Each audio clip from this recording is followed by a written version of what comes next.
Burundi east Africa का ये छोटा सा देश दुनिया का सबसे कम डेवलप्ड देश माना जाता है और वर्ल्ड बैंक, IMF या CIA जैसे कई ऑफिशियल इंस्टीट्यूट्स के हिसाब से दुनिया का सबसे गरीब देश भी। 7-8 लोगों के परिवार को पालने के लिए यहाँ का एक आम आदमी महीने में सिर्फ भारतीय 1500 रुपए के बराबर तक कमाता है। इमेजिन करो, जब दुनिया स्पेस ट्रैवल, AI और EVs की बात कर रही है तब यहाँ 90% लोगों के घर में बिजली तक नहीं है। रोज का खाना मिलना तो मानो एक लग्जरी है। दोस्तों, ये देश इतना गरीब है कि अगर इस देश का कोई इंसान दिन रात एक करके कई महीनों या सालों तक मेहनत करके पैसे कमाए तब भी वो इतने ही पैसे कमा पाएगा जितना अमेरिका या फिर यूरोप का कोई इंसान एक दिन में कमा लेता है। और सबसे हैरानी की बात, ग्लोबल हैप्पीनेस इंडेक्स में ये देश हर साल सबसे नीचे होता है। यानी कि बुरुंडी के लोग यहाँ की लिविंग कंडीशंस की वजह से दुनिया के सबसे अनहैप्पी या नाखुश लोग माने जाते हैं। इंटरनेट पे पड़ी हर नेगेटिव बात के बावजूद मेरी क्यूरियोसिटी ने मुझे बुरुंडी ले जाकर जिंदगी का एक नया सच दिखाया जो हर किताब,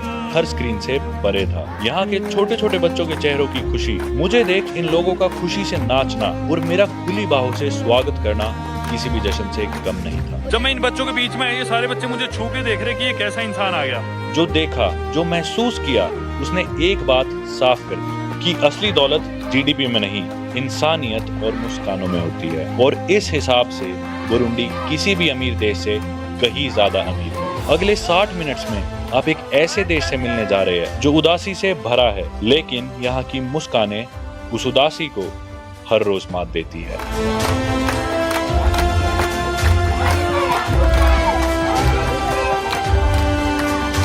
तो स्वागत करता हूं आप सभी का एक नई वीडियो में दुनिया की सबसे गरीब या अनहैप्पीएस्ट कंट्री बुरुंडी से। एंड Burundi is a landlocked country surrounded by Rwanda to the north. इसके ईस्ट और साउथ ईस्ट में है Tanzania. Burundi is a landlocked country surrounded by Rwanda to the north. इसके ईस्ट और साउथ ईस्ट में है तंजानिया। बुरुंडी के west में है डेमोक्रेटिक रिपब्लिक ऑफ कॉन्गो और बुरुंडी के साउथ वेस्ट में पड़ती है lake Tanganyika, which happens to be the deepest and the second largest lake of Africa. Burundi देश के पड़ोसी देशों में से एक, रवांडा की कैपिटल सिटी और पूरे अफ्रीका की क्लीनेस्ट सिटी, जिसे अफ्रीका का सिंगापुर भी कहा जाता है, की गाली से मैं आया था यहाँ पे बुजुम्बुरा, which happens to be the largest city and the commercial capital of Burundi। और बुजुम्बुरा में पूरे बुरुंडी देश का इकलौता इंटरनेशनल एयरपोर्ट भी है। हालांकि इनकी कैपिटल और सेकंड लार्जेस्ट सिटी है गिटेगा, लेकिन सबसे बड़ी सिटी और इंटरनेशनल एयरपोर्ट वाली सिटी है बुजुम्बुरा, जिधर हम फिलहाल खड़े हैं। बुरुंडी देश की पॉपुलेशन है 14 मिलियन से थोड़ी ज्यादा, यानी कि ऑलमोस्ट 1.5 करोड़। संडे का दिन और क्योंकि ऑलमोस्ट पूरी पॉपुलेशन क्रिश्चियनिटी को फॉलो करती है तो इसलिए आज है सभी का चर्च डे। सड़कें आप देख सकते हो शांत है, बिल्कुल खाली है, दुकानें बंद है, लोग चर्च के बाद अपने घरों में आराम कर रहे हैं। और आज ही संडे के दिन, जो यहाँ के लोगों के लिए काफी इंपॉर्टेंट दिन है, हम जाके बुरुंडी देश को एक्सप्लोर करने वाले हैं। तो आइए आज का अपना सफर शुरू करते हैं बुरुंडी देश की लार्जेस्ट सिटी बुजुम्बुरा से। मैंने लिया एक टूर इस देश में और मेरे ख्याल से पूरे देश में सबसे बढ़िया गाड़ी अभी फिलहाल अपने ही पास है।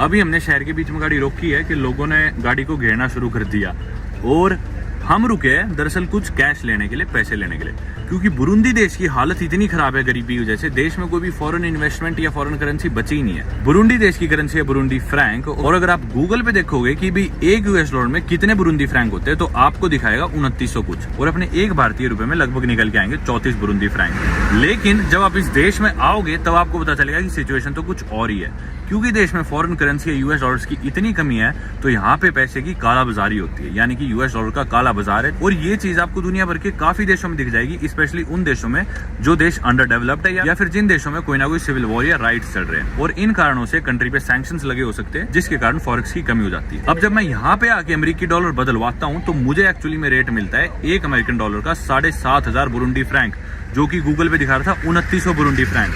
तो अगर आप किसी भी बैंक से या फिर ऑफिशियल इंस्टीट्यूट से पैसे चेंज कराओगे तो आपको सिर्फ 2900 मिलेंगे, लेकिन जब देश में आके एक्चुअली आप किसी से भी चेंज कराओगे तो आपको 7500 मिलेंगे, यानी कि एक भारतीय रुपए में 34 रुपए की जगह बुरुंडी में आने के बाद आपको मिलेंगे लगभग 86-87 रुपए। यहीं पे आप देख रहे हो साइड में एक पेट्रोल स्टेशन। देश में फ्यूल की इतनी कमी हो गई है कि 1 लीटर पेट्रोल 200, 300, 400 भारतीय रुपए तक का मिलता है, और लोगों के लिए टैक्सीज अफोर्ड करना ऑलमोस्ट इम्पॉसिबल हो चुका है। इससे पहले कि हम कहीं पे जाए, हम यहाँ पे ट्राई करें किसी दुकान से लोगों के लिए आटा लेने के लिए, क्योंकि लोगों की हालत इतनी खराब है, लोग खाना अफोर्ड नहीं कर पा रहे। आप देख सकते हो, हालांकि यहाँ पे एक मोबाइल कंपनी की एड भी लगी हुई है, लेकिन आपको मुश्किल से किसी भी इंसान के हाथ में स्मार्टफोन देखने को मिलेगा। गाड़ी से उतरते हैं यहाँ पे कुछ आटे की बोरियां रखी हुई है. Is it from maize or cassava? Yeah, it's a maize. Maize, okay. Maize is much better. Maize is better, yeah. Yeah, so it's 110 local money. Burundian franc. Yeah, that's around 110,000. 110,000. That's around 15 euros. That's around 15 US dollars according to black market rate, right? Yeah, Okay. I'm giving you the rate of black market. Okay, let's get 10 of these. ये ले लिया भाई हमने लोगों के लिए मेज flower. Africa के इस पार्ट में ना लोग कसावा जो कि एक रूट वेजिटेबल है उसको यूज करते हैं या फिर यूज करते हैं मक्का, कॉर्न या फिर मेज. और इसके आटे से ये लोग बनाते हैं उगाली, या कुछ देशों में उबुगाली बोलते हैं, या फिर कुछ देशों में शीमा बोलते हैं. तो वो शीमा या उगाली बनाते हैं as a source of carbohydrate और वो खाते हैं खाने के साथ, अपने स्ट्यू के साथ, सब्जी के साथ या मीट के साथ. तो ये जनरली इनका प्राइमरी सोर्स ऑफ कार्बोहाइड्रेट होता है और सभी घर में आपको ये दिखेगा. भाई ये सारी बसेस जो आप देख रहे हो ये सारी तेल भरवाने के लिए लाइन में लगी हुई है. देखना कितनी लंबी लाइन है, कितने मीटरों लंबी. और ये मुड़ रही है लाइन, उस गली में जा रही है, वहाँ भी लाइन लगी हुई है लोगों की बसेस की. दुकानों के बाहर आपको ना पोस्टर्स वगैरह नहीं दिखेंगे या फिर बड़े बड़े होर्डिंग्स नहीं लगी होगी. दुकानों पे पेंट करवा रखा है बस दुकानों का नाम, अपने आप को मार्केट करने के लिए, एडवर्टाइज करने के लिए, क्योंकि ये सस्ता पड़ता है. सड़कें आप लोग देख सकते हो खाली पड़ी है, मतलब सड़कों पे गाड़ियाँ नहीं चल रही क्योंकि तेल ही नहीं है लोगों के पास. लोग अपनी गाड़ी में तेल कैसे भरेंगे जब तेल है ही नहीं, या और जो तेल अवेलेबल है काला बाजार में उसकी कीमत इतनी ज़्यादा है. और ये जो आपने लाइन देखी बसों की पेट्रोल स्टेशन के बाहर, ये कोई अनयूजुअल नज़ारा नहीं है, ये आपको हर कोने पे दिख जाएगा. पेट्रोल की तो इतनी कमी हो चुकी है, इतनी ज़्यादा कमी कि 20 लीटर पेट्रोल पड़ता है 5 लाख बुरुंडी फ्रैंक का, यानी कि 1 लीटर तेल 25,000 बुरुंडी फ्रैंक का. और अगर आप ऑफिशियल रेट के हिसाब से देखोगे तो ये बनते हैं 8 US डॉलर से भी ज़्यादा. जी हाँ, इस देश में 800 रुपये का 1 लीटर पेट्रोल पड़ता है उस हिसाब से. लेकिन अगर आप काले बाजार के पैसे के हिसाब से पेट्रोल खरीदते हैं तो आपको फिर भी थोड़ा सस्ता पड़ जाता है, यानी कि $3.5. फिर भी 300 रुपए का 1 लीटर पेट्रोल आपको पड़ेगा. और ये जितने भी फ्यूल स्टेशन बने हुए हैं ना, पेट्रोल पंप्स, इन पे सिर्फ बसेस को ही पेट्रोल दिया जाता है. किसी के पास बड़ी गाड़ी है इस तरह की तो उन्हें तो सरकार पेट्रोल देती नहीं, बोलती कि तुम अपना हिसाब किताब खुद करो, खुद अरेंज करो. और क्योंकि बसेस जरूरी है पब्लिक ट्रांसपोर्ट के लिए, तो कई घंटों कई दिनों लाइन में लगने के बाद इन बसेस को तेल मिल जाता है, और वो भी इतना महंगा. अब आप लोग सोच रहे हो कि भाई जिस इंसान के पास गाड़ी है इस तरह की, वो तेल कहाँ से लाता है? तो इन लोगों को ब्लैक मार्केट से ही तेल खरीदना पड़ता है. और डीजल की कीमत हालांकि पेट्रोल से थोड़ी सी सस्ती है. डीजल पड़ता है 1 लीटर 15,000 बुरुंदी फ्रैंक, जो कि ऑफिशियल रेट के हिसाब से तो हो गए 5 US डॉलर, यानी कि 450 रुपए. लेकिन काले बाजार के रेट के हिसाब से वो लगभग $2.5 ही होते हैं, यानी कि 200 रुपए से थोड़ा ज्यादा. पर फिर भी फ्यूल मिल पाना बहुत ही मुश्किल है. अब ये जो बसेज, हालांकि इनको तेल ऑफिशियल रेट पे मिलता है जो सस्ता रेट है, जो कि 4-5 हजार बुरुंदी फ्रैंक होगा. लेकिन तेल की कमी इतनी है कि ये सबको दे ही नहीं सकते, तो सभी बसेस को भी नहीं मिलता. गाड़ी वाले तो भूल ही जाओ. गाड़ी से उतर के हम किसी रिजॉर्ट से में आए यहाँ का बीच देखने के लिए. आप लोग सोच रहे हो कि बीच कहाँ से आ गया, तो लैंडलॉक्ड कंट्री है. पर जो लेक टंगनीका है वो इतनी बड़ी लेक है, अलग अलग कंट्रीज में डिवाइडेड है, कि ये किसी समुद्री बीच से कम नहीं है. बाकी मैं चौक गया यार, इतनी फैंसी जगह देख के इस देश में. कितनी हैरान कर देने वाली जगह है यार. वाह, यहाँ पे कुछ लोग बैठे हैं, अपनी बियर पी रहे हैं, मौसम का लुत्फ उठा रहे हैं. कुछ टूरिस्ट भी आए हुए हैं, मेरे ख्याल से पूरे देश के सारे टूरिस्ट फिलहाल इधर ही है. पर ज़्यादातर लोकल ही दिख रहे हैं मेरे को. फिर भी ये देखो सामने कुछ नज़ारा, अफ्रीका की सेकंड लार्जेस्ट और डीपेस्ट लेक टंगनीका का.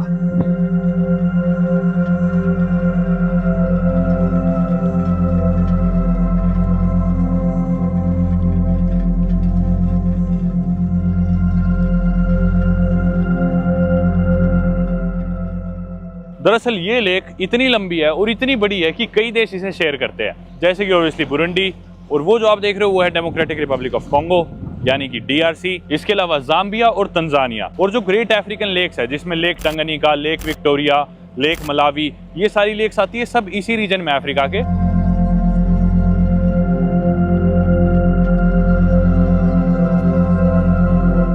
बुजुम्बुरा शहर में ज्यादा कुछ घूमने को है नहीं, and this is probably one of the only highlights from the city.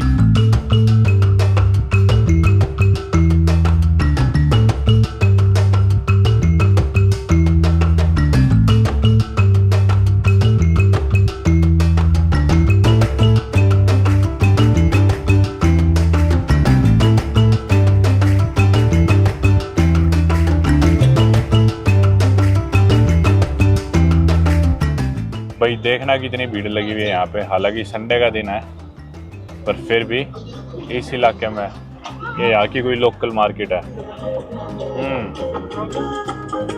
यहाँ पे आपको टैक्सीज दिखेंगी अलग अलग जगह की, बुरुंडी देश के अलग अलग शहरों या प्रोविंसेस में जाने की यहाँ पे टैक्सीज दिखेंगी. और यहाँ पे इतना बड़ा स्पीकर लगा रखा है जिसमें गाने बज रहे हैं रोड पे ही। यहाँ पे बुरुंडी का फ्लैग,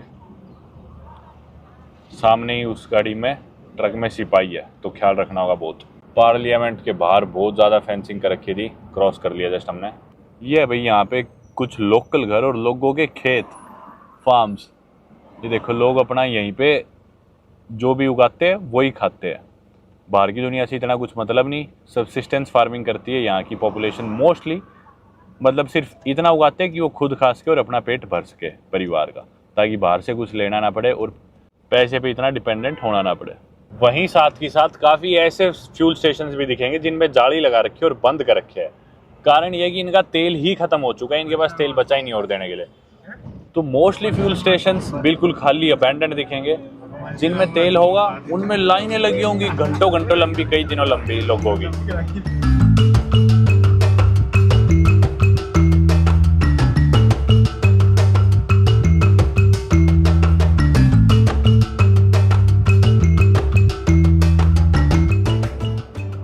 भाई क्या खूबसूरत रास्ता है यार, पहाड़ियों के बीचों बीच गुजरने लग रहे हैं हम। ऐसी जिगजैग सी सड़कें हैं, दूर दूर तक नज़ारे दिख रहे हैं, एकदम हरियाली। देखो एकदम लश ग्रीन, सो प्रिटी। अब दोस्तों क्योंकि हम इस देश के अब एक काफी पिछड़े वर्ग से मिलने जाने वाले हैं शहर के बाहर, तो इससे पहले कि हम उनसे मिले और बात करें, इस देश की यानी कि बुरुंडी देश की थोड़ी सी हिस्ट्री और कल्चर जानना बहुत जरूरी है। सबसे पहले तो मैं आप लोगों को बता दूं कि इस देश में जो भाषाएं बोली जाती है वो है किरुंडी, फ्रेंच, इंग्लिश और स्वाहिली। ये 4 लैंग्वेजेस बुरुंडी में बोली जाती है। और किरुंडी जो भाषा है, जो यहाँ की वर्नेकुलर लैंग्वेज है, यानी कि यहाँ के लोग जो आपस में यूज करते हैं बात करने के लिए, that is somewhat similar to Kenya Rwanda. इससे पहले हम रवांडा देश में थे, और रवांडा देश की जो जुबान है लोकल लोगों की वो है कीनिया रवांडा। और बुरुंडी देश के लोग, कल्चर और लैंग्वेज काफी सिमिलर है रवांडा देश से, जबकि हालांकि Rwanda is one of the cleanest and the least corrupt countries in Africa and in the world as well. Burundi on the other hand काफी ही अलग है, काफी गरीब देश है, काफी नाखुश है अगर आप ऑनलाइन जो स्टैट्स देखोगे उसके मुताबिक। तो किरुंडी तो यहाँ के लोगों की आम जबान होगी, लेकिन इसके अलावा आप लोग सोच रहे हो कि भाई फ्रेंच क्यों, जबकि यहाँ पे तो फ्रांस के लोगों ने राज भी नहीं किया था। क्योंकि mostly French colonies West Africa में पड़ती है, पर दरअसल ये एक फ्रेंच नहीं बल्कि एक बेल्जियन कॉलोनी थी। पहले यहाँ पे 17th सेंचुरी के अराउंड इधर होता था किंगडम ऑफ बुरुंडी। उसके बाद फिर इधर आ जाते हैं जर्मन और बुरुंडी पार्ट बनता है जर्मन ईस्ट अफ्रीका का। अब 1890 से 1916 तक जर्मन ईस्ट अफ्रीका का पार्ट रहने के बाद बुरुंडी आ जाते हैं बेल्जियम के कंट्रोल में, क्योंकि यहाँ पे आ जाते हैं बेल्जियंस। और 1916 से 1962 तक ये एरिया बनता है रुवांडा उरुंडी टेरिटरी, जिसमें रवांडा और बुरुंडी दोनों देश की एक टेरिटरी बनाई जाती है बेल्जियम के द्वारा। और इस पूरी टेरिटरी की कैपिटल भी होती है बुजुम्बुरा। और फाइनली 1 जुलाई 1962 को जाके बुरुंडी को और रवांडा देश को भी बेल्जियम से आजादी मिल जाती है, और ये दोनों बन जाती है सोवरेन इंडिपेंडेंट कंट्रीज। लेकिन आजादी के बाद भी बुरुंडी देश में काफी टेंशन रहती है, इंटरनल कन्फ्लिक्ट्स होते हैं और सिविल वॉर होते हैं। देश में कोई टूरिज्म सेक्टर नहीं होता और कोई टूरिस्ट यहाँ पे आना पसंद नहीं करता। और इस चीज के लिए बुरुंडी देश के लोगों को जानना बहुत जरूरी है। बुरुंडी देश के सभी लोग एथनिकली एक्चुअली में बारुंडी लोग हैं, यानी कि ऑलमोस्ट पूरी पॉपुलेशन देश की एक ही ट्राइब से आती है। लेकिन इस ट्राइब के भी 3 अलग सब ग्रुप्स है, जिसमें आते हैं हुतू, तुत्सी और तुआ। एक चीज जो यहाँ पे ध्यान में रखने वाली है वो ये है कि ये जो ट्राइब्स है, these are based on class and not ethnicity. यानी कि हुतू और तुत्सी अगर आप ये 2 मेजर ट्राइब्स देखें, तो इसमें आमतौर पर जो ज्यादा पैसे वाला है, जिसके पास ज्यादा गाय है, ज्यादा वेल्थ है, वो तुत्सी कंसीडर किया जाता था। और एक आम इंसान जिसके पास वेल्थ नहीं है, वो हुतू कंसीडर किया जाता था। और इन्हीं 2 ट्राइब्स में हमेशा बहुत ज्यादा टेंशन भी रही है। और इन ट्राइब्स के अलावा बुरुंडी देश में हालांकि कुछ हजारों यूरोपियंस या साउथ एशियंस भी है, जिसमें इंडियंस भी आते हैं। अगर आप लोगों ने मेरी पिछली रवांडा की वीडियोस देखी होगी तो आप लोग जानते होंगे कि रवांडा देश में भी 1994 में एक जीनोसाइड हुआ था, जब उनके प्रेसिडेंट जो कि एक हुतू थे को असैसिनेट करवा दिया गया था एक प्लेन क्रैश में। और उसके बाद हुतू लोगों ने कई लाख तुत्सी लोगों को रवांडा देश में मारा था और एक बहुत बड़ा जीनोसाइड हुआ था। और सिमिलर चीज 1993 में बुरुंडी में भी हुई थी। जी हाँ, यहाँ भी एक जीनोसाइड हुआ था जब 1993 में बुरुंडी के प्रेसिडेंट मेल्कियोर ददाए, जो कि एक हुतू थे, को असैसिनेट करवा दिया गया था। इसके बाद हुतू लोगों ने तुत्सी लोगों से बदला लेने की कोशिश करी और इस जीनोसाइड में भी 1 लाख से ज्यादा लोग मारे गए। हालांकि इन ग्रुप्स या लोकल ट्राइब्स के बीच में काफी टेंशन रही। आज के दिन सिचुएशन काफी बेटर है। साल 2005 में बुरुंडी देश के प्रेसिडेंट बने पियरे नकुरुनजीजा, और उन्होंने सर्व करा अपनी डेथ तक, यानी कि जून 2020 तक, और उनकी हॉस्पिटल में हार्ट अटैक कारण डेथ हो गई थी। लेकिन साल 2020 में उन्हीं की पार्टी से एक और नए प्रेसिडेंट चुने जाते हैं, एवरिस्टे दाइशिएमे, जो कि फिलहाल यहाँ के प्रेसिडेंट भी है। अब किरुंडी और फ्रेंच के अलावा इंग्लिश और स्वाहिली लैंग्वेजेस यहाँ पे इसलिए है क्योंकि आज के दिन ग्लोबल ट्रेड करने के लिए इंग्लिश बहुत ही जरूरी लैंग्वेज बन चुकी है और सभी देश रियलाइज करने लग गया कि भी as a foreign language French या बाकी भाषाओं में टाइम वेस्ट करने की जगह स्कूल्स में इंग्लिश ही पढ़ाई जाए। तो इसलिए बुरुंडी देश के बड़ी उम्र के लोग ज्यादातर फ्रेंच बोलते हैं, लेकिन जो जवान बच्चे हैं, नए बच्चे स्कूल्स में जो पढ़ते हैं, वो इंग्लिश थोड़ी ज्यादा बोलते हैं इन कंपेरिजन टू फ्रेंच।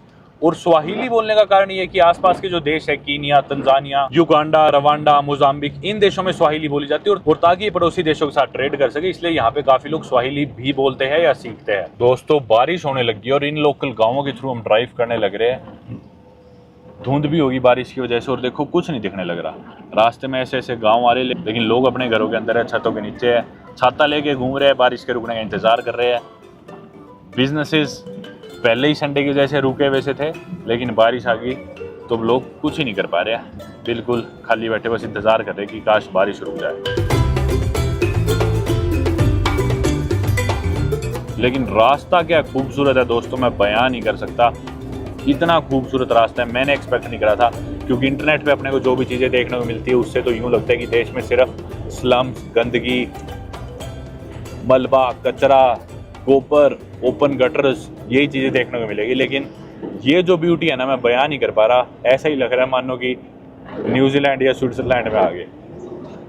अब दोस्तों अगर हम बुरुंडी देश के एरिया की बात करें तो इस देश का एरिया लगभग 28,000 स्क्वायर किलोमीटर, जिसे हम कंपेयर कर सकते हैं हेती देश से, जो कि कैरेबियन का एक देश था जिधर हम पहले गए हुए हैं। या फिर आप यूं भी कह सकते हो कि इसका एरिया ऑलमोस्ट बेल्जियम देश जितना है, जिधर अपन यूरोप में कई बार जा चुके हैं। बेल्जियम को लेकिन आप ध्यान में रखिएगा, क्योंकि आने वाली वीडियो में बेल्जियम का जिक्र दोबारा होने वाला है। और बुरुंडी का जो पड़ोसी देश है बिल्कुल रवांडा, जिधर अपन बुरुंडी आने से पहले थे, उस देश का एरिया भी ऑलमोस्ट इतना ही है। अब क्योंकि बुरुंडी और रवांडा इन दोनों देशों के एरियाज ऑलमोस्ट सिमिलर है और पॉपुलेशन भी काफी सिमिलर है। रवांडा की पॉपुलेशन है 14 मिलियन और बुरुंडी की पॉपुलेशन है 14 मिलियन से थोड़ी सी ज्यादा, यानी कि ऑलमोस्ट 1.5 करोड़। अब क्योंकि इतने कम एरिया में बुरुंडी देश की पॉपुलेशन इतनी ज्यादा है, तो इस वजह से Rwanda and Burundi are the most densely populated countries in Africa. Rwanda number 1 पे और उसके काफी क्लोज है बुरुंडी नंबर 2 पे। और इसी वजह से इतने कम एरिया में इतनी ज्यादा पॉपुलेशन होने की वजह से काफी मुश्किल हो गया इस देश में गरीबी को टैकल करना और गरीबी से छुटकारा पाना।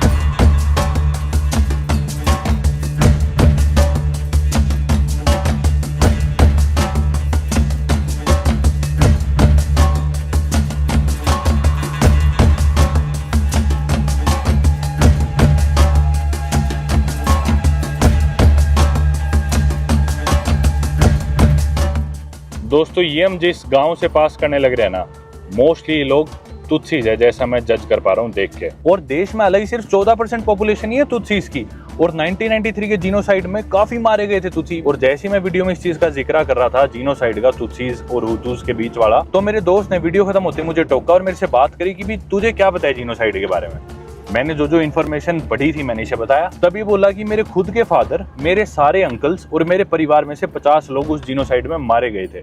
बोला जब मैं 3 साल का था तो मेरे परिवार के मोस्टली मेंबर्स उसी जीनोसाइड में मारे गए थे। ये एक तुत्सी है। तो इसने मुझे बताया कि भी काफी बुरी हालात है अभी भी, क्योंकि अभी जो सरकार है देश में वो हुतू की है और एक तुत्सी इंसान के लिए कोई भी नौकरी पाना इस सिस्टम में बहुत ही मुश्किल है। पर ये जो गांव जाने लग रहे थे, इधर में तुत्सी की पॉपुलेशन ज्यादा देख पा रहा था, जबकि पॉपुलेशन के हिसाब से तो हर 6वां या 7वां इंसान तुत्सी होना चाहिए, पर इधर तुत्सी ज्यादा थे। कारण ये है कि ये सरवाइव कर गए थे और जीनोसाइड के दौरान ये जगह इतनी ज्यादा इफेक्ट नहीं हुई थी। और अब कुछ इसी तरह हम इन कच्चे रास्तों पे आगे हैं तुआ लोगों से मिलने जाने के लिए, जिनकी हालात फिलहाल सबसे ज्यादा खराब है देश में, जो कि 1% के अराउंड है और सबसे ज्यादा गरीबी में जो जिंदगी गुजार रहे हैं। चल के उनका लाइफस्टाइल देखने की कोशिश करेंगे, उनसे बात करने की कोशिश करेंगे।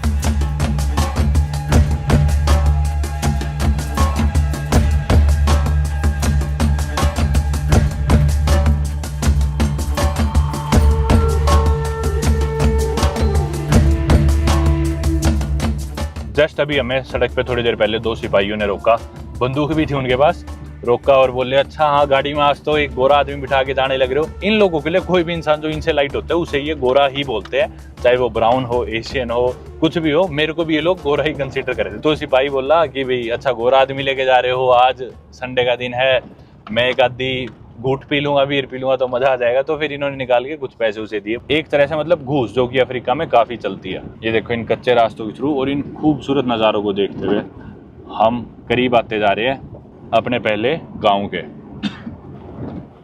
सड़क पे कुछ ही दूरी पे ये बच्चे दिख रहे हैं बार बार। कोई तो कैमरा देख के डर जाता है, मुझे देख के भाग जाता है, तो कोई आवाज मारता है ओए मुजुंगो, मुजुंगो का मतलब गोरा इंसान, और आवाज मार के हेलो कर देते हैं। ये देखो यार क्या नजारा है शानदार, वाह।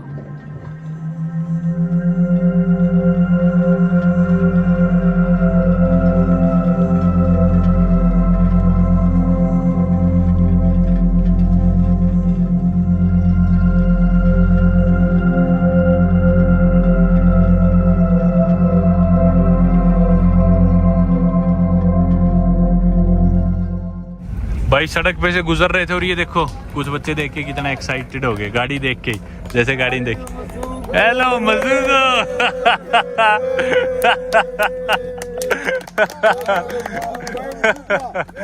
हेलो।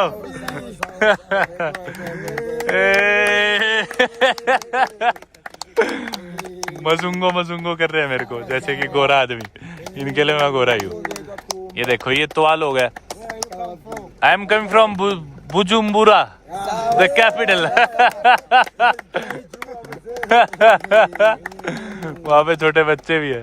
चलो भाई ये हमारा पहला स्टॉप इन लोगों के साथ। आप देख सकते हो इन लोगों की हाइट थोड़ी कम है। इनके लिए खाना अपन लाए थे, खाना दे देते हैं। निकाल लो। You seem happy. Are you happy? Yeah.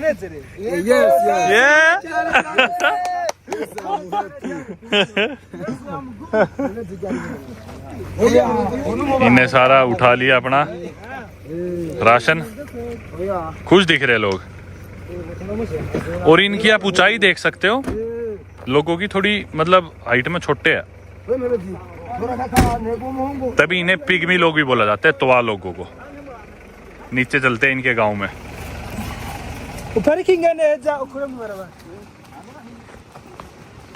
दुनिया के सबसे गरीब देश में सबसे गरीबी में जीते ये लोग, और दुनिया के सबसे नाखुश देश में रहते हैं, फिर भी आप इनके चेहरे की खुशी देखो यार। देखना यार, जन्नत में ही रहते हैं सही में।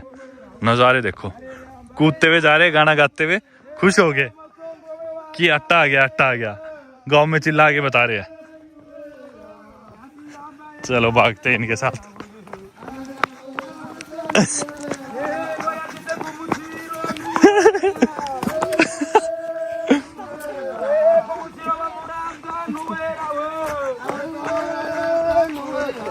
देखो लोग गाना गाते हुए जाने लग रहे और गांव इकट्ठा हो गया कि भी देखो कौन आया है।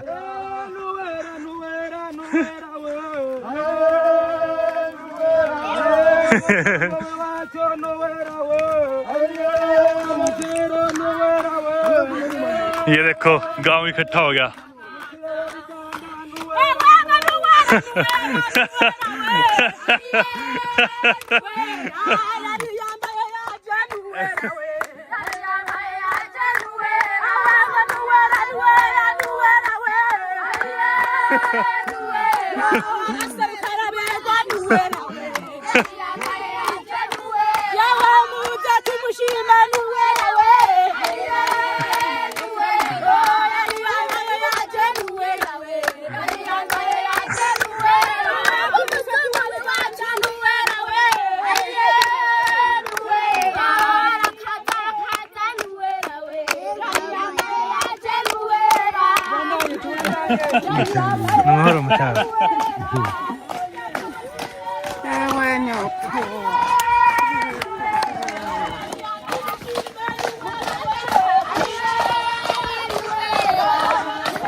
आज चलो अब इन लोगों के गांव के अंदर चलते हैं।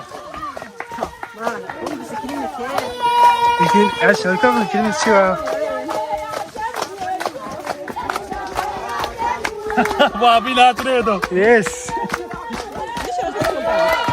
Hey, देखा जेन जेन ना भाई।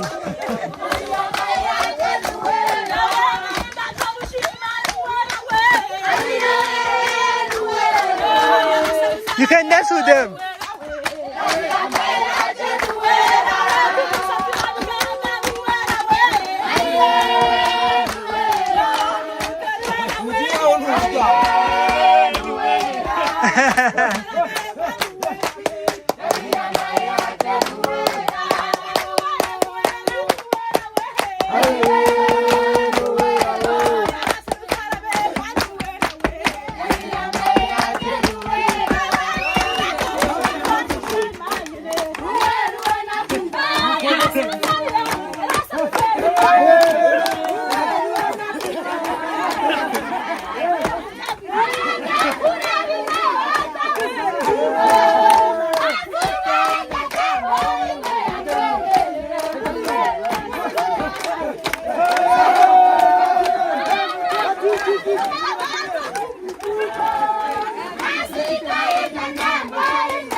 Thank you thank you thank you.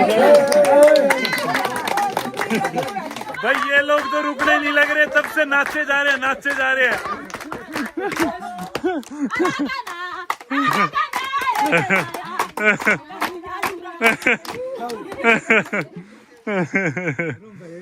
I'm super hungry because I haven't eaten. I was Yeah. coming from church. Yeah. If they have something to give me, I need to eat. तो हम इन लोगों को बता रहे थे कि भी हम स्पेशली तुमसे मिलने आए हैं, और इसने बताया कि भी ये इंसान 2 घंटा मेरे साथ सफर करके तुमसे मिलने आए। लोग आते हैं बुजुम्बुरा कैपिटल में, और कैपिटल से देश छोड़ के लोग वापस चले जाते हैं, पर ये इंसान तुम्हारे लिए खाना लाया, 2 घंटा पहाड़ियों में तुमसे मिलने के लिए ट्रैवल करके आया है। तो अब हम इन्हें बोल रहे हैं कि भी हमें भूख लग रही है, कुछ खाना खिलाओगे। I am also very hungry, can you give us food? Okay, let's eat some food. They're like, Yeah. you just brought food. You can boil water quickly and then. That works for me. kubyaye nyine bigukwiye wewe nyine. It's beyond words. Mhm. It's beyond what you can imagine. Be blessed in everything you do. That's all I can say. I'm really thankful to all of you guys. I got an opportunity to meet you guys in the middle of the jungles here in Burundi, and this place seems so surreal and magical. It literally feels like I'm on a different planet right now. The green surroundings, lush green grass, and the beautiful people, all of you who have surrounded me and have welcomed me with open arms. I'm really thankful to that. And even though it's just been 5 minutes since I'm here, I feel like I'm a part of your community already. Avuze ati araryohewe cyane guhura na mwebwe. Ati ino minota 5 abaye ngaha nk'umwe muri mwebwe nyene.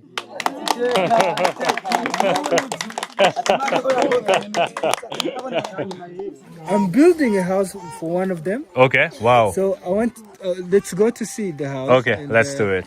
yeah. Let's go.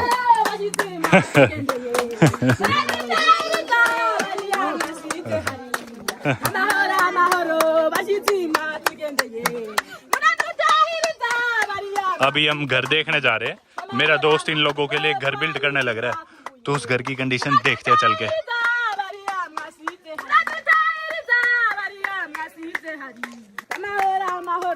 ये देखो भाई, यार जन्नत में रह रहे हैं लोग, देखना।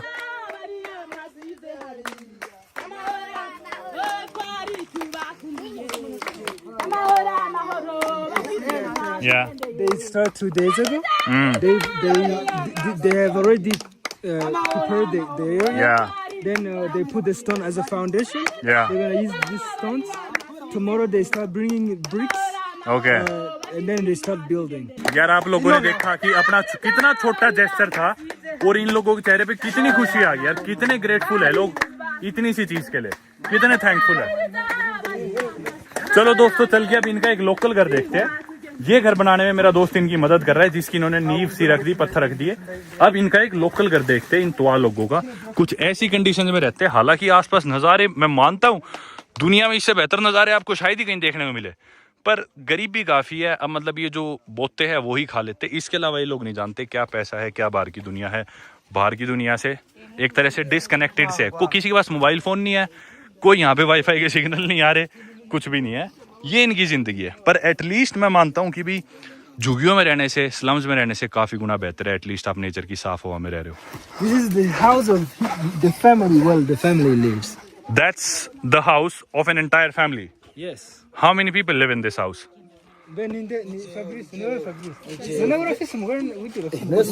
Oh, this is the wife. Okay, she's the wife. Yes. तो ये एक परिवार है जो इस घर में रहता है, इस जंगल में।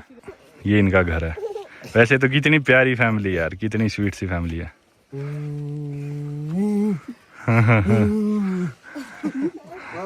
अब देखते हैं अंदर से कैसा होता है इनका घर, पिग्मी लोगों का, तुआ लोगों का। मतलब एक पूरा परिवार इस छोटे से घर में रहता है एक्चुअली। यहीं पे इनकी किचन है, यहीं पे इनका बाथरूम है, यहीं पे इनका वार्डरोब है, वो आप जूते देख सकते हो, और यहीं पे इनका बेड है। सारी चीज इतनी सी जगह में। ये है एक घर इन तुआ लोगों का, देख लो, इतनी सी, मतलब कच्चा घर है, अंदर धुआं भी हो रखा है और कुछ पकने भी लग रहा है वहां पे। And how do they construct these houses? Is it cow dung like? No cow dung. Is it mud? From the it's mud. Okay, ये बस मिट्टी है भाई। Yeah, with some trees. Okay. Yeah, and it's but you can see when it rains heavily, Yeah. it becomes huge. Sure, it must get wet from the inside as well once it rains. Yeah. बारिश आती है भाई तो इधर से पानी आता है और इनके पूरे घर में पानी भर जाता है। पानी के ऊपर ही फिर इन्हें सोना पड़ता है इन लोगों को। और इन सभी लोगों के कुछ ऐसी हालात है, सब ऐसे घरों में रहते हैं, कच्चे घरों में बारिश में, जिनमें पानी भर जाता है। एक ही छत के नीचे वहीं पे गैस है, वहीं पे कपड़े धोने हैं, वहीं पे सोना है और 5 बाय 5 के कमरे में पूरे परिवार रहते हैं।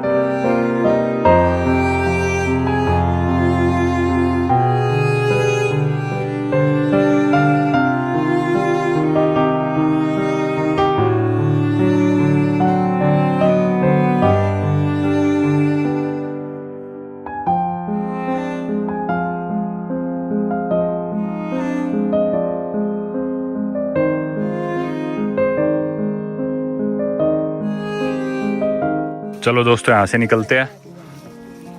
लोगों के जूते देखो आप, सबके जूते फटे हुए बेचारों के। वो कुछ बच्चे जाने लग रहे।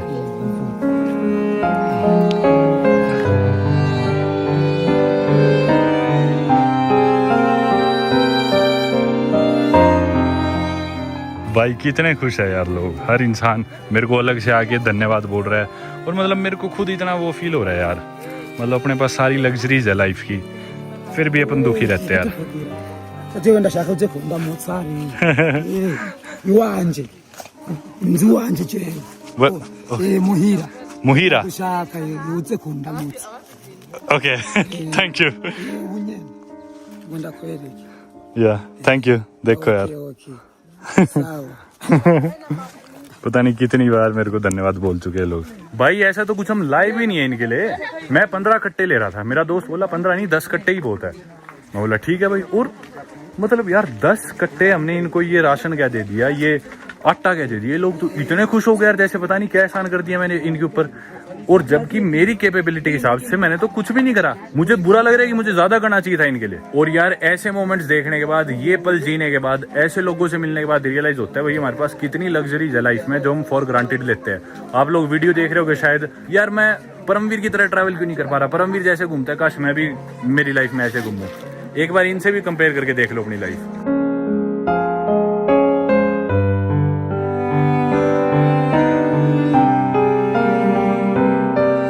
सारे बच्चे आ जाओ, कैमरा देख के सारे बच्चे भागे भागे जा रहे हैं। हम भी कैमरे के आगे आएंगे, फोटो खिंचाएंगे। देखो कितनी भीड़ इकट्ठी होगी, कितने बच्चे आ गए,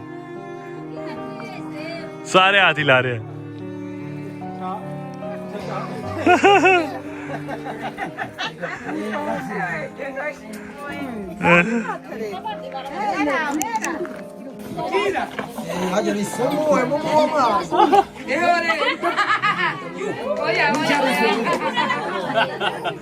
Okay, clapping.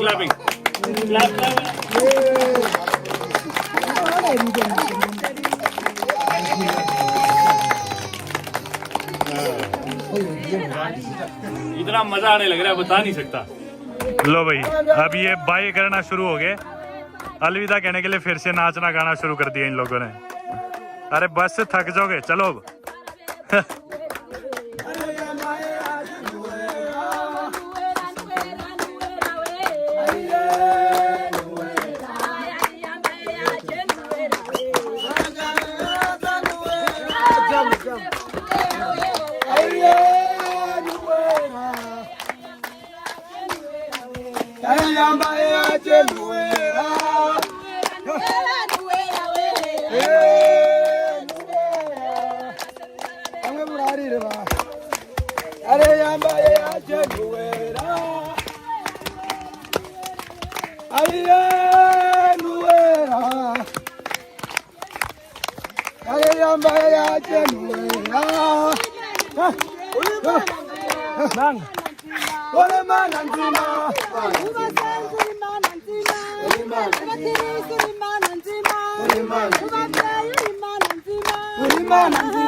शानदार यार दोस्तों, शानदार।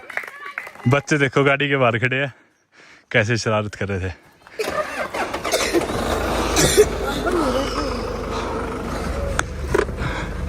Thank you so much, good bye.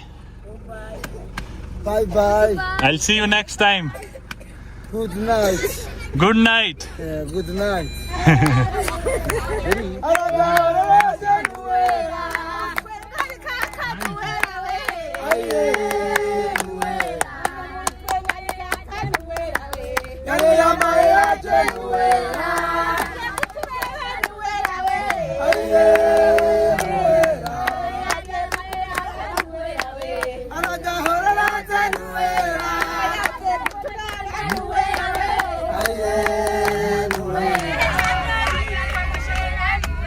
Bye bye bye bye bye.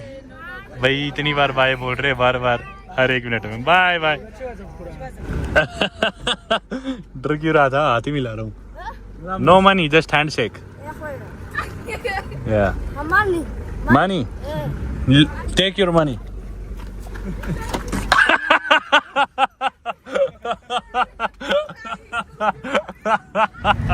लो भाई, उस पिग्मी विलेज से या तुआ विलेज से तुम बाहर निकल के आ गया। बहुत ही शानदार एक्सपीरियंस था यार, बहुत मजा आया लोगों से मिलके, कितने खुश थे लोग, जबरदस्त माहौल था।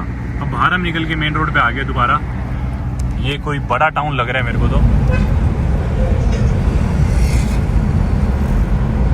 थोड़ी देर पहले इसी टाउन में बारिश होने लग रही थी, अब बारिश रुक गई तो लोग दोबारा सड़कों पे उतर आए हैं, अपने काम धंधे में लग गए।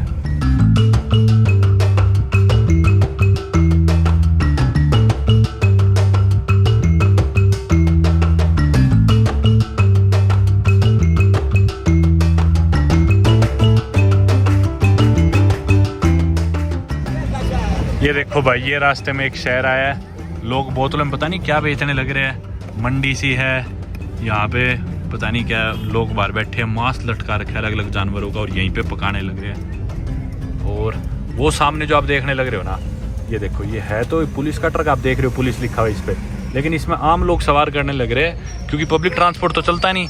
ये आम लोग पुलिस को बोलते हैं कि हमें चढ़ा लो, हमें चढ़ा लो। ये देखो वो और लोग चढ़ गए कि भाई हमें चढ़ा लो और थोड़े से पैसे दे देंगे हम आपको, क्योंकि बसेस तो चलती नहीं, तेल खत्म हो गया देश में। तो इनकी जो सरकारी व्हीकल्स है पुलिस वालों के हो गए, ये भी सवारियाँ बिठा लेते हैं अंदर कि भी चलो हम तुम्हें छोड़ देंगे, हमें पैसे दे देना सीधा।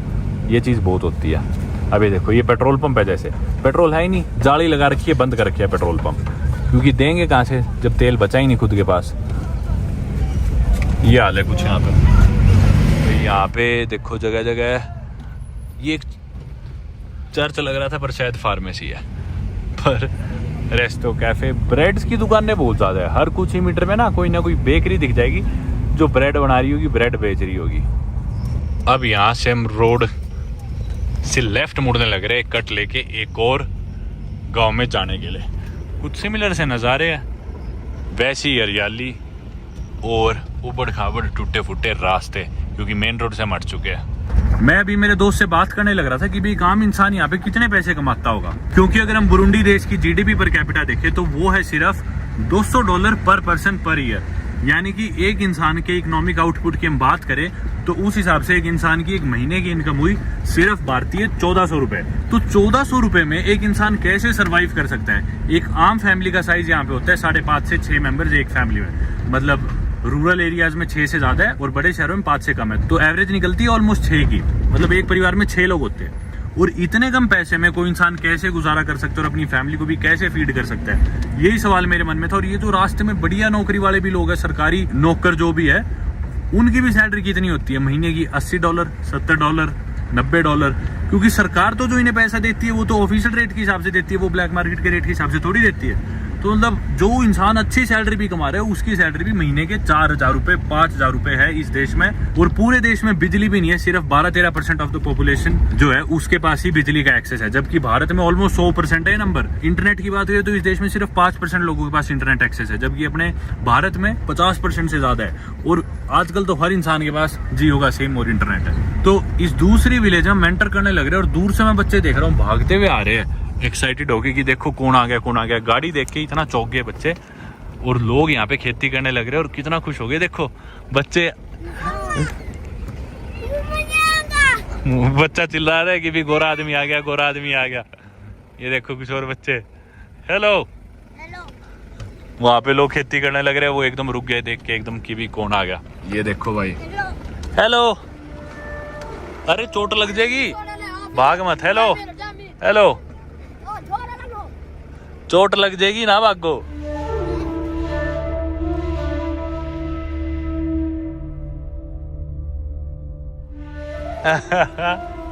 दूर रहो, चोट लग जाएगी, बी केयरफुल।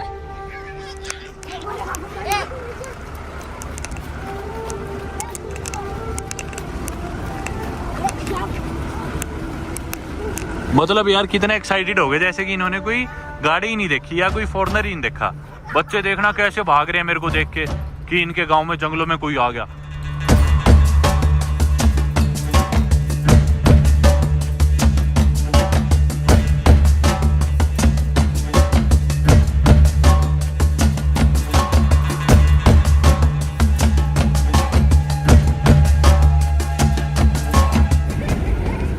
वो देखो आगे सारे बच्चे, ये बच्चे शॉर्टकट लेके आ गए इधर से, अपन तो गाड़ी से ऊपर से आए हैं। ये देखो कितने राजी हो गए।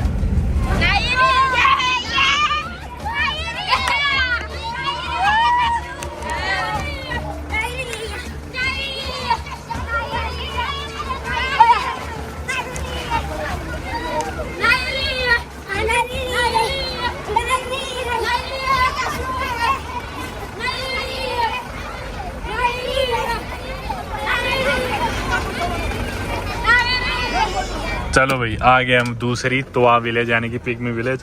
देखना ये बच्चे भी कितने एक्साइटेड हो गए, अपना इंतजार कर रहे थे। Hello hello, how are you? I am good as well. ये जो आप इंसान देख रहे हो इस गांव के चीफ है, और वो ये तो इंतजार ही कर रहे थे जैसे। देखना कैसे ये भी शुरू हो गए नाचना।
भाई कितने एक्साइटेड है लोग।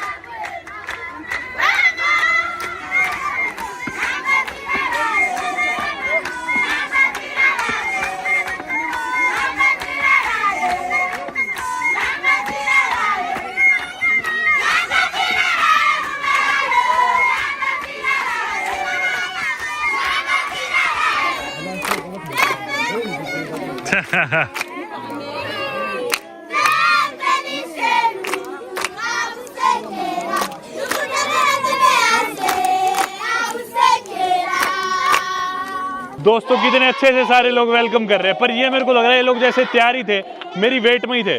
शायद मेरे दोस्त ने फोन कर दिया था गांव में कि हम आने लग रहे हैं, और ये पता नहीं गांव का स्कूल है क्या चीज़ है, सारे लोग इकट्ठे हो गए थे और यहाँ पे नाच गाना करके इन्होंने बहुत अच्छे से वेलकम करा। और तब से नाच ही रहे, गा ही रहे, चुप ही नहीं होने लग रहे। इतनी देर से 10-15 मिनट हो गए मैं यहाँ पे आए, चुप ही नहीं हो रहे, गाए जा रहे, वेलकम करे जा रहे हैं। बाकी भाई आ गया हम इधर विलेज, बहुत ही मजेदार ओवरवेलमिंग सा एक्सपीरियंस था। लोगों ने खुले हाथों से स्वागत करा, बहुत मजा आने लग रहा है। पर मैं आप लोगों को कुछ किस्से सुना दूं इस देश की गरीबी के, आप लोग चौंक जाओगे। अब ये जो चेहरे आपको हंसते हुए, नाचते हुए, गाते हुए दिख रहे हैं, असल में इनकी जिंदगी में बहुत सारे दर्द छुपे हुए हैं। बुरुंडी देश में 90% जो लोग हैं उनके पास आज के दिन भी बिजली नहीं है, जबकि अपने भारत में लगभग पूरी पॉपुलेशन के पास बिजली है। दोस्तों हम बच्चों के बीच आए ना, तो बच्चे मुझे ऐसे छू के देख रहे हैं, भाई ये कैसा है, मतलब बार बार मेरे हाथ को हाथ लगा रहे हैं कि भाई ये कैसे से हाथ है इसके, कैसा सा इंसान है। इनको भी लग रहा है कि भी पता नहीं कौन एलियन आ गया है। जब मैं फोटो खिंचाने लग रहा ना, मेरे को चारों ओर से लोग छू के देखने लग रहे कि ये कैसा इंसान आ गया। मेरे ख्याल से इन्होंने शायद फॉरेनर भी नहीं देखा हो कोई, जबकि मैं खुद काला हूँ, मेरा रंग इन जैसा ही है, पर फिर भी ये लोग हैरान है कि इसके हाथ ये कैसे है। ये देखो मुझे छू के देख रहे लोग, छू के देख रहे सारे कि ये कैसा है।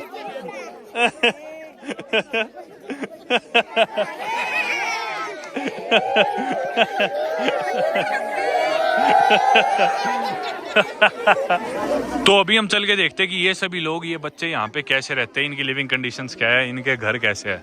ये है एक मेरे ख्याल से इनका टिपिकल सा घर, पिग्मी लोगों का, तुआ लोगों का कुछ ऐसा दिखता है। कच्चा मकान है ये भी, और पीछे एक लड़का अपनी गर्लफ्रेंड से बात कर रहा है। अंदर इसके घुस के देखे, ऐसा सा है अंदर से ये घर, अंधेरा है काफी ज्यादा। बुरुंदी में ना दोस्तों सिर्फ यही समस्या ही नहीं है, और काफी समस्या है। जैसे अगर हम क्रोनिक हंगर की बात करें, यानी कि भूखमरी, बहुत बड़ी समस्या है भूखमरी इस देश में, और देश की आधी से ज्यादा पॉपुलेशन क्रोनिक हंगर से सफर करती है। आधे से ज्यादा जो बच्चे हैं वो मेल न्यूट्रिशन से, यानी कि कुपोषण से सफर करते हैं, और इसी कारण ठीक न्यूट्रिशन ना मिलने के कारण पानी नहीं मिलता। 1/3 of the country does not have access to clean water, और इसी की वजह से बच्चे जो आप देखोगे उनमें आपको स्टंटेड ग्रोथ दिखेगी, बच्चों की हाइट रुक गई, किसी के कुछ और समस्या होगी, मतलब ठीक से बच्चों की ग्रोथ नहीं हो पाती क्योंकि उन्हें न्यूट्रिशन नहीं मिलता, खाना नहीं मिलता। और इसी के साथ ही Burundi has one of the highest maternal and child mortality rates in the world. मतलब जब भी बच्चा पैदा होता है तो या तो बच्चा मर जाता है, माँ मर जाती है, क्योंकि हेल्थ केयर नहीं है, न्यूट्रिशन नहीं है, पानी नहीं है, बिजली नहीं है, बाकी लग्जरीज तो भूल ही जाओ। और वहीं अगर हम पढ़ाई लिखाई एजुकेशन की बात करें तो एजुकेशन भी इस देश में एक लग्जरी है। मतलब एक आम बच्चा नहीं पढ़ाई करता यहाँ पे, कर ही नहीं सकता भाई, घर में पैसे है नहीं खाना खाने के, तो घर वाले कैसे अफोर्ड कर सकते हैं कि एक इंसान को, बच्चे को स्कूल में भेजे। तो वही है, बच्चे काम पे लग जाते हैं, भूखमरी से मरते हैं, इतनी समस्या है। पुअर्टी की अगर हम बात करें तो हमारा खुद का भारत देश भी कोई अमीर देश नहीं है, बहुत गरीब देश है हमारा। हम लोग सोचते हैं कि भी हम दुनिया की 5th लार्जेस्ट इकोनॉमी बन गया, पर देश बनाए इकोनॉमी, देश में जनता है 150 करोड़ की, लोग अभी भी गरीब है। अगर भारत देश की भी आप पर कैपिटा नॉमिनल जीडीपी देखोगे पर पर्सन तो वो $2,500 है। अब आप लोग सोचोगे इनकी तो 200 ही है, अपनी तो 2,500 है, पर दुनिया में करीब 140 मुल्क ऐसे है जिनकी भारत से ज्यादा है पर कैपिटा नॉमिनल जीडीपी, और दुनिया के 193 देशों में से सबसे गरीब देशों में से अपना देश आता है भारत। और हमारे देश की भी लगभग 22% पॉपुलेशन पॉवर्टी लाइन के नीचे जीतती है। इस बात से आप अंदाजा लगा ही चुके हो कि हमारा खुद का देश कितना गरीब है। लेकिन बुरुंडी में हाल उससे भी बदतर है। बुरुंडी देश में 60 से 70% पॉपुलेशन है पॉवर्टी लाइन के नीचे, और इनकी जीडीपी तो मैंने आपको बता ही दिया, पर पर्सन $200। यानी कि जहां हमारे भारत देश के एक एवरेज इंसान का एवरेज इकोनॉमिक आउटपुट निकल रहा है महीने के 17,000 रुपए, जो कि बहुत कम है, दुनिया से कंपेयर तो करे तो बहुत कम है, मोस्टली दुनिया से कम है, बहुत गरीब है हम इस मामले में। लेकिन बुरुंदी देश का सिर्फ 1400 रुपए, वो यानी कि अपने से भी 10 गुना से भी ज्यादा कम। ये देखो बच्चे, मतलब ऊपर से नीचे तक लेके आप देख सकते हो बेचारे किस तरह गरीबी में जीने लग रहे हैं। कपड़े देख लो, आपको एक इंसान के भी अच्छे कपड़े दिख रहे हो तो आपस में बस यूं ही खेल के, पर देखो खुश रहते हैं बेटे, ऐसा नहीं है कि भी दुखी है, खुश मुंह पे अभी भी इसके हंसी है, जो कि अच्छी बात है। मतलब इतनी हार्श कंडीशंस में भी लोग फिर भी एटलीस्ट ऑप्टिमिस्टिक है यार। कैमरा देख के खुश हो रहे हैं, और मतलब बाहर का इंसान जैसे मैं आ गया ना अभी इधर, तो मेरे को देख के खुश हो रहे हैं। लड़ाई शुरू कर दी इन्हें तो।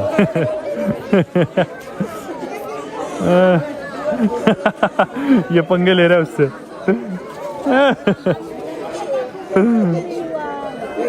मतलब आप किसी के भी पैर देख लो, हाथ देख लो, जूते देख लो, किसी के भी चप्पल देख लो, आपको मतलब ऐसे किसी के जूते चप्पल नहीं दिखेंगे जो फटे बना हुए। देखो दिखाने भी छुपा रही है बेचारा ताकि कैमरे में ना आए चप्पल जूते।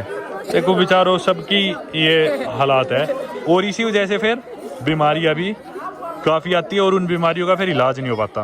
बाकी दोस्तों इन लोगों से मिलके, इनकी लाइफ में जाके, इनके देश के दर्द देख के और देश की गरीबी देख के मतलब बहुत बुरा भी लगता है, इन पे दया भी आती है, पर साथ ही साथ ये रियलाइज भी होता है भाई अपन लोग इतनी लग्जरीज इग्नोर करके फिर भी दुखी रहते हैं। और ये लोग देखो यार, इनके पास कुछ भी नहीं है, सबके जूते फटे हुए, सबकी चप्पलें फटी हुई है, कपड़े फटे हुए, पर फिर भी कैमरा देखते कितना हंस रहे हैं ना। पर बहुत अच्छा एक्सपीरियंस रहा यार, एटलीस्ट इन लोगों से मिलने को अपने को मौका मिला। इतने खूबसूरत ये लश ग्रीन अपन ने रास्ते देखे, पहाड़ देखे, एटलीस्ट इन लोगों को झुग्गियों में तो नहीं रहना पड़ रहा, और इतनी साफ हवा ये लोग लेते हैं, सूंघ पाते। चाहे जैकेट भाई की थोड़ी सी मैली हो, पुरानी हो, पर एटलीस्ट जैकेट तो है, ठंड से बचाव तो हो रहा है।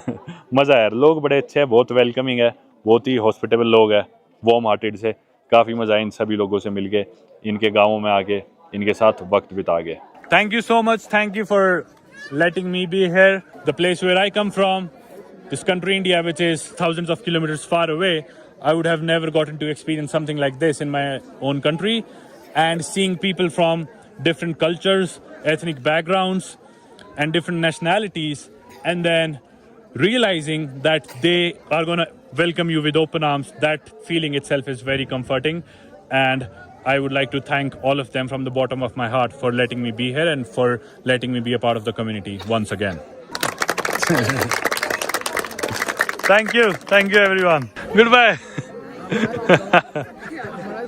As he's saying, Yeah, he thank you for coming to see Yeah. how they live. yeah. May God bless you abundantly.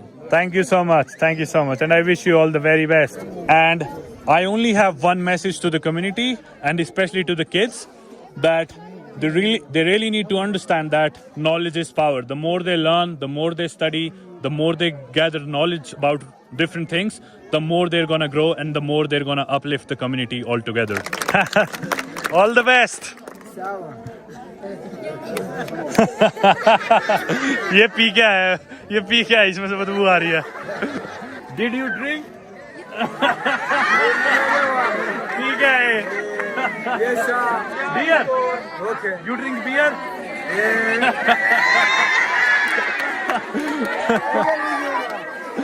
चलो भाई. बाकी इधर की कम्युनिटी के लिए हमने कुछ डोनेशन कर दिया है ताकि ये बच्चे थोड़ा और अच्छे से पढ़ सके और अच्छा खाना खा सके. यहाँ पे लिखा हुआ भी है जगह का नाम दुशांगिरे, यानी कि शेयरिंग फॉर ऑल, या फिर ऐसे कुछ मतलब होता है कि मतलब मिल बांट के खाना, कुछ ऐसे मतलब है इसका. ये देखो बच्चों के खिलौने इस देश में कैसी साइकिल्स लोग चलाते हैं. ये देखो इलेक्ट्रिक ई बाइक्स की जगह ये लोग लकड़ी की साइकिल बना के इस पे खेलते हैं, इस पे सफर करते हैं.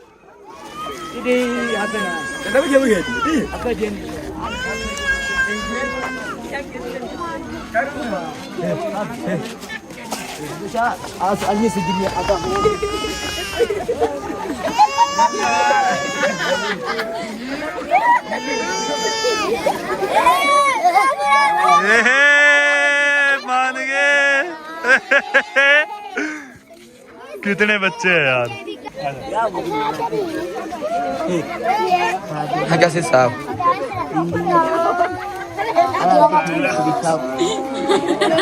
Minau. Hindi. Minau.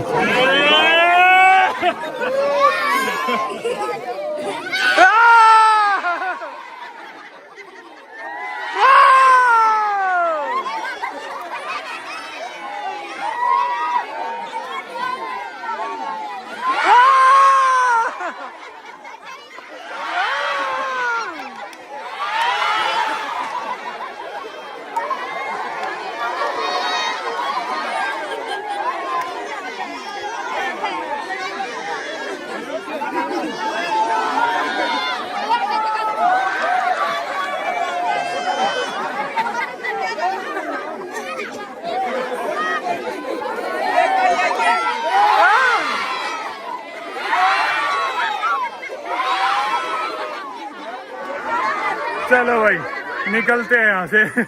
मजा आ गया जबरदस्त. एक की तो मम्मी लेगी, बोली नहीं. Thank you brother, all the best. चलो भाई इस कम्युनिटी को भी कहते हैं अलविदा. Bye bye bye bye bye bye. क्या खूबसूरत जगह रहते हैं यार ये. मैं तो लाइव स्विच करने को कहे कोई तो फिर भी कर लूं जगह देख के. ये देखो, I don't have any cash left with me. How much for the flowers? Can I see it for भाई उस लड़की ने ये फूल दिया, मैं यहीं से तोड़ के दिए होंगे. वैसे पैसे मांग नहीं रही थी पर हमने दे दिए. भाई साहब क्या नज़ारे है यार, क्या शानदार. और आगे गाय आ गई इनकी, ये देखो. ये भाई पिया हुआ हमारे साथ साथ आने लग रहा है तब से.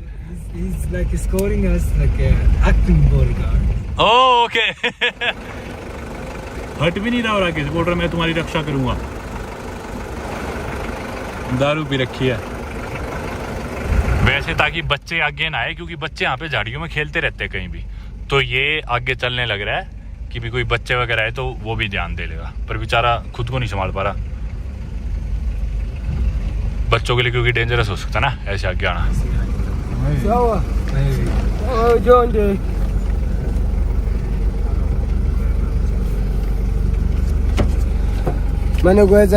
Good bye.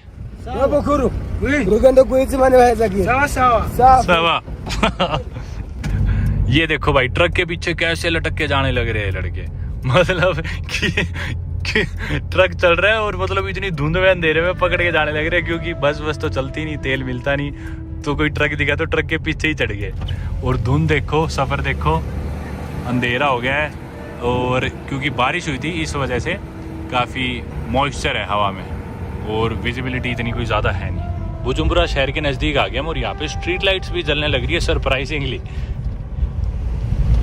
और रोड्स भी अच्छी है इधर, तो कमाल है। क्योंकि आमतौर पे मैं अफ्रीका के जितने भी गरीब देशों में गया हूँ ना, मोस्टली जगह लाइट्स नहीं जल रही होती सड़कों पे, और रोड्स की हालत बहुत ख़राब होती है। ख़राब थी रोड्स की हालत, नो डाउट, लेकिन जैसे अभी हम सिटी के नज़दीक आए यहाँ पे रोड्स ठीक होगी।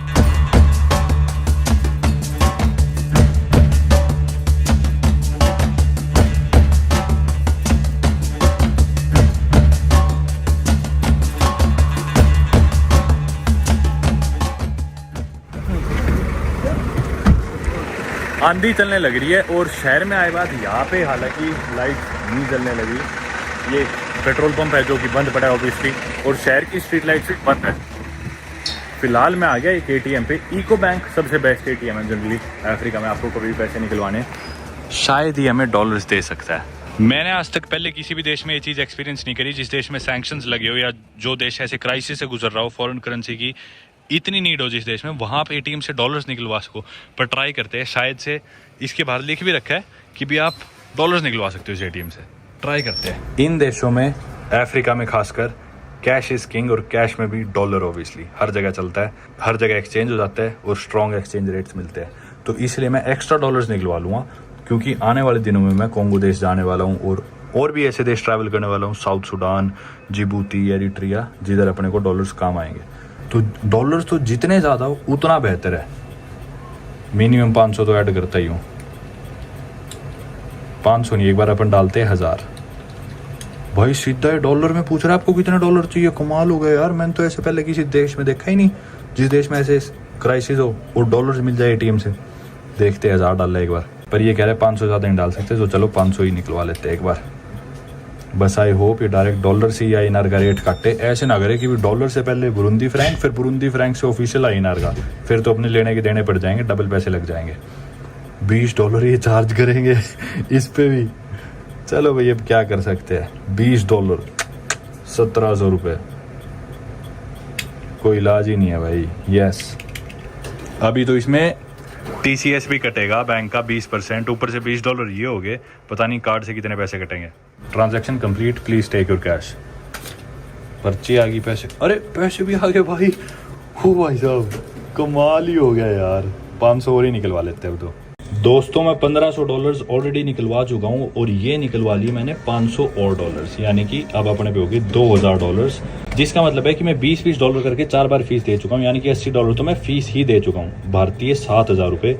लेकिन अपने को $2000 मिल गए। कुछ नहीं पता डॉलर्स बाद में कम मिले कम ना मिले, चाहे एक्स्ट्रा पैसे भी लग रहे हो, अपनी जेब में डॉलर ज़रूर रखो अफ्रीका में हमेशा। वापस आ गए बुजुम्बुरा सिटी के सेंटर में, आप देख सकते हो everybody is hustling and bustling. अंधेरा हो गया फिर भी। यहाँ से अब उतरते हैं और चलते हैं अपने होटल की तरफ। चलो भाई उतरते हैं गाड़ी से और इनको कहते हैं अलविदा। मैं उतर गया शहर के बीचों बीच इस चौक पे। रोड क्रॉस करके सामने दिख रही है मेरे को एक बेकरी में चलते हैं। तरह तरह की कुकीज़, बिस्किट्स, डोनट्स इन्होंने रख रखे हैं यहाँ पे, कुछ केक्स और क्रोसों, और इनकी ये चपाती सी भी। Thank you. ये लिया भाई मैंने एक कुकी, ऐसी बढ़िया लग रही थी। इस सड़क पे गुजरते गुजरते मेरी नज़र पड़ी इस चीज़ पे। ये मेरे ख्याल से कोई कॉफ़ी शॉप सी लग रही है और बढ़िया भी लग रही है। किधर से एंट्री इसकी, चलो देख के आते हैं। शायद 2 फ्लोर्स का है, देखते हैं। मैं कंफ्यूज हो रहा हूँ कि ऑर्डर क्या करूँ। ये तो इनका नीचे वाला एरिया है, ये देख लो रेट्स। अब कैसे बताऊँ, आप इसको 7500 से डिवाइड करो तो डॉलर्स में आ जाएंगे, ठीक है। फिर इंडियन रुपीज़ में कर देना।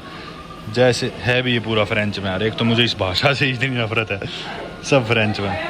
वही है, क्रॉसों देख लो इजीली, बस मेरे को तो यही समझ में आ रहा है। या फिर पानो चॉकलेट क्रॉसों, ये 10,000 का है, 8,500 का नॉर्मल क्रॉसों, यानी कि $1.5 $1.25 भारतीय, 100 रुपये 125 रुपये। और यहाँ पे इन्होंने खूब सारी चीज़ें लगा भी रखी है, तरह तरह के चीज़ केक वगैरह, ब्राउनीज, केक्स, पेस्ट्रीज। ये क्या है, तिरामिसू पिस्ताचियो, 27,500 का, यानी कि $4 का। वही है भाई, इन्होंने एडजस्ट कर रखे हैं रेट्स उसी हिसाब से। और यहाँ के लोकल लोग तो वैसे भी अफोर्ड कर ही नहीं सकते हैं 300 रुपये की पेस्ट्री। ये देखो ये ऊपर वाला एरिया है, नीचे शहर के नज़ारे बुजुम्बुरा। चलो चलती है। ये भी फ्रेंच में लिख रखा है पूल है मतलब चिकन, पूल टिक्का यानी कि चिकन टिक्का 35,000 का, $5 का, सैंडविचेज वगैरह इनके। सही है। चलो मैंने बैग में से अपनी कुकी निकाल ली, ऊपर तो बहुत भीड़ थी, टाइम बहुत लग रहा था। Hello, how are you? It's really nice, I went there, it's really nice. Sinamani? Yeah, Kunamani. I don't know what you're talking about, but enjoy your night. Good night. 2 cookies है और ये actually चिपका रखी है आपस में। Okay, half. I can give you half. Let me keep half. भाई, okay, this you keep. Merci. सही है भाई, और भूख बहुत लग रही थी, बढ़िया ही है। दोस्तों सड़क पे ना भी कुछ किस्से हुए, और जितना कुछ आपको स्ट्रीट सिखाती है ना, आप दुनिया की किसी भी किताब में ऑनलाइन कहीं पे भी नहीं सीख सकते। कुछ ऐसे ही किस्से मेरे साथ हुए, बताता हूँ। सबसे पहली चीज़ तो जिस बेकरी पे हम गए थे, अच्छी बेकरी थी काफ़ी, उधर हम रुक नहीं पाए, कुछ ले नहीं पाए क्योंकि लाइन बहुत लंबी थी, पर मुझे पता चला कि वो एक इंडियन की थी, जानकर अच्छा लगा। दूसरी चीज़, बेकरी के नज़दीक की पास में 1-2 बसेस खड़ी थी, और उन बसेस में चढ़ने के लिए कई सौ लोगों की लाइन लगी हुई थी। आप लोगों को अगर ध्यान हो कि जब मैं बुरुंदी में आया था तो आपने देखा था कि एंटर करती मैं हैरान रह गया था, इतने सारे लोग बस का इंतजार कैसे करने लग रहे हैं। पर ये बात बिल्कुल सच है, क्योंकि तेल नहीं है तो बसेज नहीं चल पाती। जो 1-2 बस किसी तरह से तेल ले लेती है, घंटों लाइन में लग के पेट्रोल पंप पे, वो बस फाइनली चलती है। और लोगों के पास पब्लिक ट्रांसपोर्ट ही नहीं है, तभी तो लोग ट्रकों में लद के जा रहे थे, पुलिस की गाड़ियों में लद के जा रहे थे। पर जब फाइनली उन्हें कोई बस दिखती है तो उस बस में जाना तो सब प्रेफर करेंगे ही। तो उस बस में चढ़ने के लिए लाइन लगी हुई थी कई सौ लोगों की, और उस लाइन के पास ही कुछ सिपाही खड़े थे बड़ी बड़ी बंदूकें लेके। अब ये बहुत ही सेंसिटिव चीज़ है इस देश में, ऐसा कुछ भी मैं फिल्म नहीं कर सकता, रिकॉर्ड नहीं कर सकता। और इनकी सरकार ने साफ हिदायत दे रखी है कि भी इसकी वीडियो नहीं बननी चाहिए। मतलब हमारी जो सिचुएशन देश के अंदर होने लग रही है, देश के बाहर नहीं जानी चाहिए। तो मैंने कैमरा निकाला भी नहीं था कि मेरा दोस्त वापस गाड़ी में से, उसने मुझे देखा, वो वापस आया भागा मेरे को सिर्फ ये बात बताने के लिए कि भाई गलती से भी इसकी वीडियो ना बना लियो इस चीज़ की। और आज का जब ट्रिप मैंने शुरू करा था, मेरा गाइड या दोस्त जो भी है उसके साथ, उसने मुझे साफ कहा था कि मेरा चेहरा कहीं नहीं आना चाहिए, ज़्यादा सेंसिटिव बातें नहीं करनी, क्योंकि यहाँ पे जो सिचुएशन है बहुत ज़्यादा कंट्रोल्ड है सरकार के द्वारा। बोला मुझे मार देंगे, मुझे जेल हो जाएगी। अब एक और बात वापस आती है कि चलो देश में फ्यूल तो नहीं है, लेकिन मैंने तो ये भी कहा था कि देश में बिजली नहीं है, ये लाइटें कैसे जल रही है, स्ट्रीट लाइट्स इतनी कैसे जलने लग रही थी। तो गाड़ी में ही मेरे दोस्त ने मुझे बताया था कि बहुत रिसेंटली, अभी ही कुछ महीने पहले, इनका एक नया पावर डैम स्टार्ट हुआ है, जिस डैम की मदद से जो बिजली बन रही है यहाँ की वाटर बॉडीज के थ्रू, रिवर्स के थ्रू, वो बिजली पूर्ति कर पा रही है देश में जो भी बिजली कमी थी उसकी। तो कुछ टाइम से सिचुएशन काफी बेटर है, पावर कट्स काफी कम हो गए और देश में फिर भी थोड़ी बहुत बिजली रहने लगी है, और आपको ऐसे पब्लिक प्लेसेस में लाइट जलती दिख जाएंगी। अब लेकिन एक इंटरेस्टिंग चीज और मेरे साथ क्या होती है कि मैं जैसे ही सड़क पे से गुजर रहा था, मेरे को सीधे हाथ में दिखती है एक शादी होती थी, एक काफी फैंसी वेडिंग, लेकिन बुरुंदी के स्टाइल में। यहीं के लोगों की शादी थी, लेकिन काफ़ी फैंसी लग रही थी। मेरा बड़ा मन करा कि मैं अंदर जाके शादी देखाऊंगा। वीडियो बनाने की मैंने नहीं सोची, क्योंकि किसी की शादी है बिना परमिशन की क्यों किसी को रिकॉर्ड करे, मैं पूछूं इतनी देर में, वैसे टाइम बहुत हो जाता है। बस मैं खुद के लिए देखना चाहता था। तो गेट पे कुछ लोग खड़े थे, मैं उन्हें बोला कि मैं अंदर चला जाऊँ, मुझे थोड़ी सी शादी देखनी है 1-2 मिनट के लिए। हालांकि वो सिक्योरिटी के लिए खड़े थे वहाँ पे, और बाहर के नॉन गेस्ट अंदर नहीं आ सकते थे, पर फिर भी उन्होंने देखा फॉरनर है, उन्होंने मेरे को फ्रेंच में जवाब दिया। उन्हें इंग्लिश नहीं आती थी, पर पड़ोस के एक बाहर का लड़का आया, जिसका पड़ोस में ही बार था, जिससे मैं हाथ मिलाता हुआ भी आपको दिख रहा हूँ वीडियो में। उसने आके ट्रांसलेट करा और बोला, जा यार जा भाई, तू देख क्या शादी के अंदर से। साथ ही देखो एक पेट्रोल पंप भी आ गया जो बंद पड़ा है। मैं गया शादी के अंदर, मैंने 2-3 मिनट 5 मिनट शादी के नज़ारे देखे। बड़ा अच्छा माहौल था, ग्रूम और ब्राइड बैठे थे, दोनों तरफ लोग सीटेड थे, शांति थी। ये देख के मैं बाहर निकल गया। अब बाहर निकल के वो जो लड़का था जिसका वो बाहर था, वो इंग्लैंड रह के आया था काफी साल, काफी मॉडर्न सोच का लड़का था। मेरी उससे दोस्ती होगी, तो मैंने उससे दोस्ती में एक सवाल और कर लिया। मैं बोला, भाई अगर बुरा ना माने और अगर तू आंसर देना ठीक समझे, तो मैं तेरे से ये पूछना चाहता हूँ कि भाई तू या फिर ये तेरे जो आसपास के लोग हैं, तुम लोग हुतू हो या तुत्सी हो या त्वा हो। जैसे उसने मेरे मुंह से सवाल सुना, वो बोला, भाई तूने मेरे आगे तो बोल दी ये चीज़, पर बाहर किसी और का आगे ना बोल दी, क्योंकि लोग तुझे इस चीज के लिए जान से भी मार सकते हैं। उस लड़के ने मुझे कहा कि इतना सेंसिटिव टॉपिक है कि तू पब्लिकली किसी आगे बात कर नहीं सकता, ना ही किसी से पूछ सकता। इनफैक्ट हम लोग भी अपने घर के अंदर बंद दरवाजों में ये सब बातें कर सकते हैं, लेकिन पब्लिकली ये सब बातें नहीं बोल सकते, नहीं कर सकते। बोला ये बहुत ही सेंसिटिव चीज़ है और आज के बाद ये गलती ना करियो प्लीज़, तेरे भले के लिए कह रहा हूँ। मैं बोला थैंक यू भाई, अच्छा हुआ तूने मुझे बता दिया इस मानने। अब लेकिन एक सवाल जो आप सभी लोगों के दिमाग में घूम रहा होगा कि मैं अफ्रीका में हूँ और रात का अंधेरे का समय है, 9 से ऊपर बज चुके हैं, मैं रात को ऐसे घूम कैसे रहा हूँ बिना किसी टेंशन के, बिना वरी करे, जबकि मैं एक ऐसे देश में हूँ जिस देश में इतनी ज्यादा गरीबी है। तो इस चीज के लिए मैं आपको बताना चाहूंगा, सरप्राइजिंगली एंड शॉकिंगली बुरुंदी एक बहुत ही सेफ देश है। रात को आप 10 बजे, 11 बजे, 12 बजे, 1 बजे यहाँ पे सड़कों पे घूम सकते हो और आपके साथ पेटी क्राइम्स मोस्ट लाइकली नहीं होने वाले। और होने को तो दुनिया की सेफेस्ट जगह में भी आपके साथ कुछ भी हो सकता है, पर आमतौर पे यहाँ पे ऐसे केसेस सुनने को नहीं मिलते। लोग गरीब जरूर है, लेकिन लोग आपके साथ लूटपाट नहीं करेंगे, आपको मारेंगे नहीं, आपको चाकू छुरी नहीं दिखाएंगे, आपकी कनपट्टी में बंदूक नहीं लगाएंगे। ये सब क्राइम्स फॉर्चुनेटली अभी इधर नहीं है। और अगर कोई छोटी मोटी चोरी होती भी है तो किसी के घर पे किसी नौकर ने आलू चुरा लिया, प्याज चुरा लिया, या किसी अगर कोई छोटा मोटा डाका डाल दिया, कोई बड़े ऐसे गंदे क्राइम्स नहीं है यहाँ पे। तो इस मामले में बुरुंदी काफी सही देश है, आप रात को ऐसे खुले घूम सकते हो बिना ज्यादा टेंशन लिए। वैसे तो ना ही घूमो तो बेहतर है, पर फिर भी मैं छोटी मोटी रिस्क ले लेता हूँ क्योंकि इतने देश जा चुका, थोड़ा सा आइडिया हो गया। एनीवे, ये थी मेरी वीडियो बुरुंदी देश की। आई होप आप लोगों को वीडियो पसंद आई होगी, मेरे एडवेंचर्स पसंद आए होंगे। हमने देश की गरीबी के बारे में तो जानना ही, पर एट द सेम टाइम हम यहाँ के लोगों से मिले, लोगों के इमोशंस देख पाए, उनके साथ तस्वीरें खिंचाई, वीडियोस बनाई, लोगों से मिल सके और हमने रियलाइज करा कि भाई कितने वेलकमिंग लोग हैं। मतलब बेशक इनके पास खाने के लिए खुद के पास कुछ नहीं है, पर फिर भी कोई इनके पास आ रहा है, उनके लिए नाच रहे, गा रहे, अपना टाइम वेस्ट कर रहे, इतनी एनर्जी लगा रहे हैं और कितने सुंदर शांत वातावरण में वो लोग रहने लग रहे हैं। हम लोग ऑनलाइन देखते हैं तो बुरुंदी की इतनी गंदी इमेज दिखाई जाती है, इतनी गंदगी दिखाई जाती है। गंदगी किधर नहीं यार, हमारे देश में दुनिया का सबसे बड़ा स्लम है, अपने इंडिया देश में।